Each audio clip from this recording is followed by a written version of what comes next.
As if this trip couldn't get any better, it does. Well, sorta. My journey continues in Montenegro, a Balkan country known for its anti-stress ice cream, some of the cleanest streets in the world, and its overconfident Russian tourists. Feeling myself, I'm feeling myself, I'm feeling my... Yeah, I wish I can unsee that.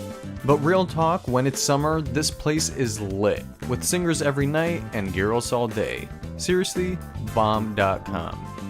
We wanted to take advantage of the weather, so we hit the beach first thing in the morning. What's interesting is that all the beaches here are different. The main one is dirty as Some boats dock nearby, so you basically feel like you're bathing in gasoline or motor oil. There's nicer beaches like Yaz and Sveti Stefan. Half of Sveti Stefan is private to lay it out, and the private part is €100. Like, are you nuts? My personal favorite beach is Mogren.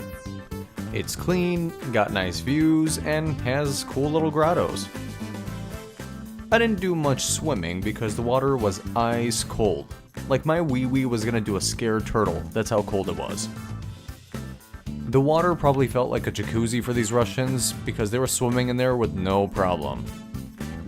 Later that day, we took a stroll through Stari Grad, or Old Town. Behind this fortress wall, you find some souvenir shops, hotels, churches, restaurants, and so much more. It really is like its own mini town. The view from the top is equally amazing. No matter where we are in the world, my foreign parents will always find plants to take pictures by. No, I'm not sitting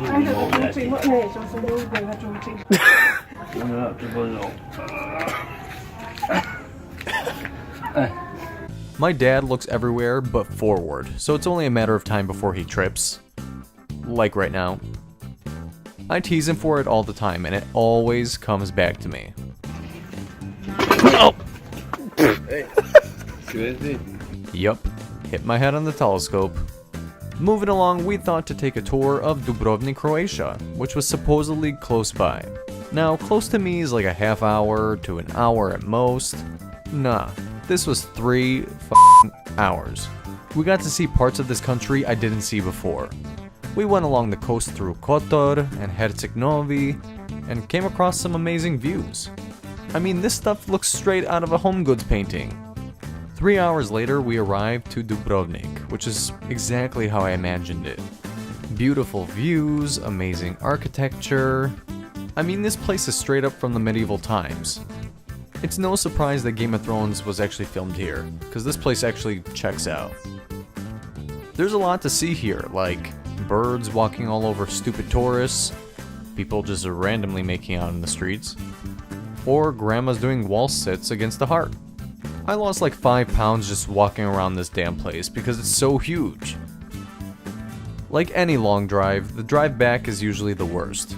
Who the hell wants to sit on a bus for another 3 hours? I sure as hell don't. But to my surprise, the bus actually drove onto a ferry. The ride took us 5 minutes, and we arrived to the town we originally started in. The last thing we did on this trip is go on a monastery tour in Podgorica, Danilovgrad, and Cetinje. The first one we went to was Cetinje, where apparently St. John the Baptist's preserved hand was on display.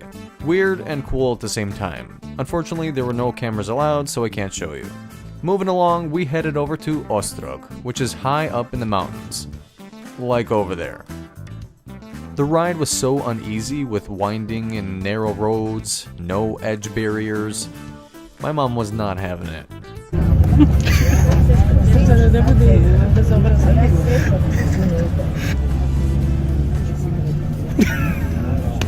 Someone called Child Protective Services. When you finally get up there, everyone heads over to the St. Basil of Ostrog's preserved body, which is not encased in glass.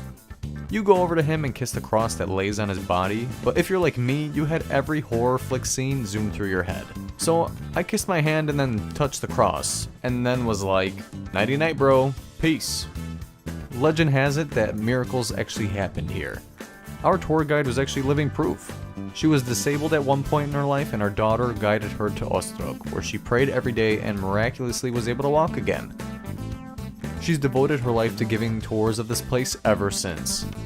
truly, truly amazing. That concludes this fantastic journey back to the homeland. I'm just ready to go back to America and stand under my running shower head for 15 minutes, with no fear that the water's gonna run out. Now it's back to reality. Keep posted on upcoming videos by subscribing to my channel down here. Follow me on Snapchat and Instagram at Srdjan_General, and Facebook and Twitter at Srdjan General.